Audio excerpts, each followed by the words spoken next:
come close. So bana nino mukisa gwanja ulokulaba tukwasibwa ebyobugagga by'omutanda. Kyawedde dda. Thank you so much. I'll open the house, please.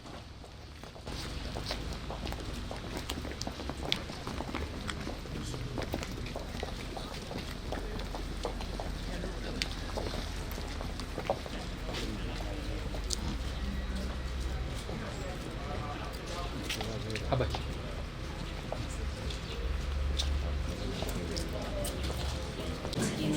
Ready to serve now. So this is a self-contained bedroom. What is the thing about this is, and this is the store for the kitchen. Oh, this is the stove. Yes, exactly. You know, we know in Uganda we have plenty of fresh vegetables and fruits. Okay. And matoke, exactly. So definitely the store has to be prepared. And from here is the entrance to the backyard.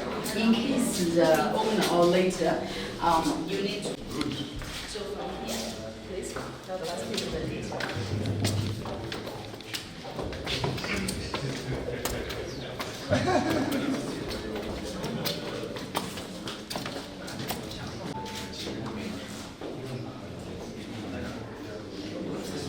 Yeah, we can go to the switches.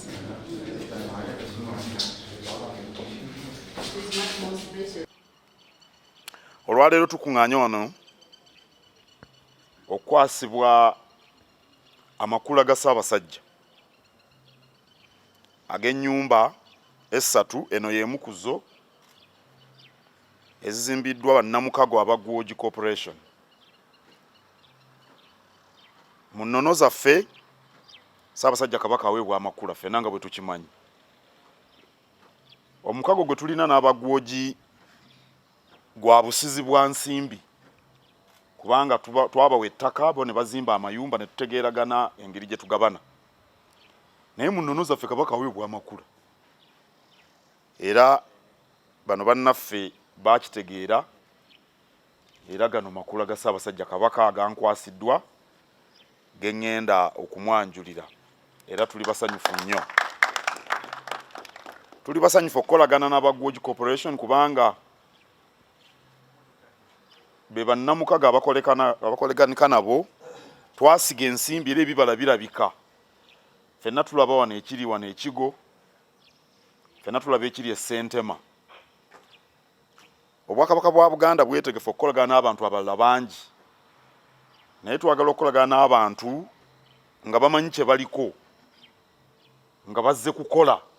Tetwagala mikago yakubwa bifaananyi, twagala emikago egireeta enkulaakulana ng'erabibwako. Ekiri wano kyeyogerera, buli omu amayumba agalaba. Awo nno bano bannaffe baagala Bwakabaka bubongera ettaka, ensonga nja gitegeeza Ssaabasajja Kabaka.